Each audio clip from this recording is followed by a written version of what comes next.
So you're saying this triggers you. Then why not this? Both are violent, both are possessive, both are unhinged. And yet, Kabir Singh is problematic while Safina is iconic? Does this expose the duality towards men and women in society? No. This isn't about the genders. This is about storytelling. And Safina's story has what Kabir Singh doesn't. Character growth. Hi, I am Siddhya and this is Think Think Think.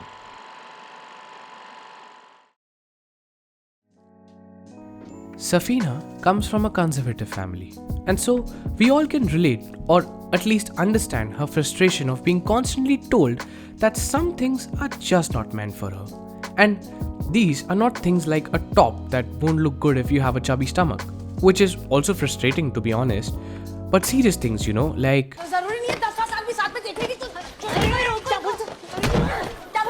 or कोई जरूरत नहीं है सफीना समझी अबू कुछ बोलो आपको मालूम है I am a brilliant student college क्यों छुड़ा रहे हो मैं सॉरी बोल चुकी हूँ ना पूरी कॉलेज में तेरी बातें हो रही हैं Abu please So then when she acts out, you feel rather relieved than triggered because that's exactly what you want to do to those people who are also present in your life. But you just don't have the balls like Safina. Anyway, it got me thinking. Speaking of balls, Kabir's anger comes across as entitlement. He's the best student. He comes from a rich, supportive and loving family, and he's also popular. So why is he angry at all? It's this. No, not the guy. What he says. इस कुड़ी दा विआह मेरा सपना है सपना जीते जीते छड़ दे मरन तो बाद भी तेरे नाल नहीं होन दियांगा Get it? Kabir is probably angry because people just can't seem to acknowledge his passion or understand just how much he cares about things he's achieved, be it in sport, academics, or personal life. And when he's in such a situation where he finds his passion or his worth being questioned, he happens to go overboard to make his point.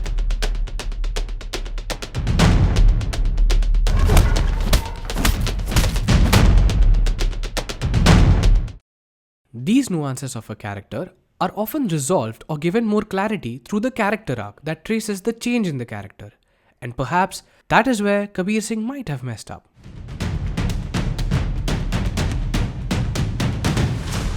So to understand why Safina feels palpable, let's watch these scenes. What is that? This is a party to celebrate Murad and MC Sher's victory, but Safina is more caught up by the closeness of Sky and Murad than his achievement. And something as small as him being out for a night gets this out of her. Safina, हाथ मत लगा there's no need to get physical. आराम से बात कर. आराम चाहिए तेरे को Whereas, in the end, when reconciling over this fight, Safina not only forgives Murad for उसका मेरा हो गया था एक बार but can genuinely move past it and be happy for his rap battle and what lies ahead for him. देखो जो करने का है तो कर. And when you see a character overcome her problems, not just to apologize to someone, but instead to forgive and move past her lover's mistake, a mistake which, by the way, was her deepest fear in the beginning of the movie, it urges you to want a happy ending for her. So, does that mean Kabir has no character arc and that he does not change at all? Well, it's a bit complicated than that.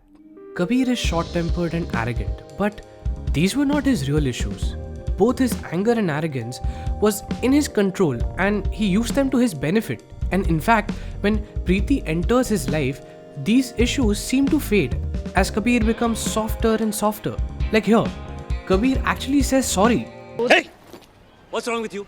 2 दिन से एक ही बात की जा रही है. You know I'm not going to advise now. जब तक तू नहीं जाएगी मैं नहीं जा पाऊंगा. You know that.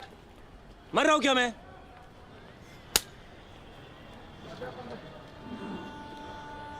I'm sorry, dude.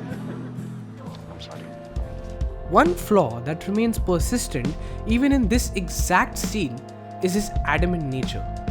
And now, if you look back at everything, Kabir's main problem was not his anger, not his violence, neither were his drugs.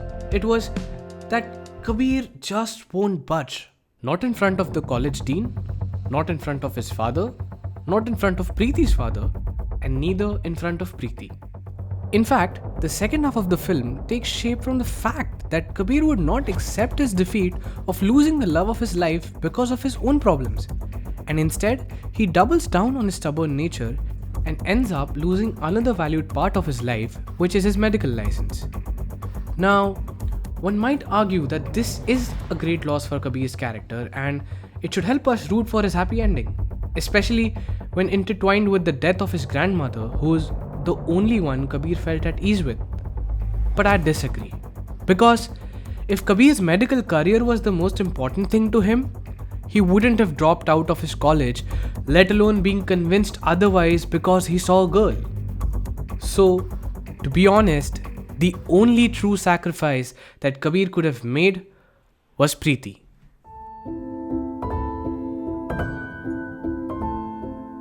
At the end of the day, both Safina and Kabir are flawed. But storytelling doesn't ask us to love perfect people. It asks us to understand them, watch them grow, and see what they choose when it really counts. Safina chooses love even after betrayal. Kabir, he chooses nothing. He waits. And yet the story rewards him, without apology or change. One might argue that Kabir's gentle demeanor is the change that he needed. The fact that he's on his knees for the woman he once slapped. But it's not. He still feels entitled to having Preeti all to himself. And instead of that being challenged, what we see is... So perhaps Kabir Singh wasn't hated because he's toxic. Cinema has given us plenty of flawed men we still root for. We hate him because the film never lets him confront that flaw. Safina gets to break, to grow, to change. Kabir, he just gets to win. And when a story refuses to let its hero fall, it cheats the audience of the satisfaction of seeing him rise. And a cheated audience deserves to be angry, right? I guess that's just something to think.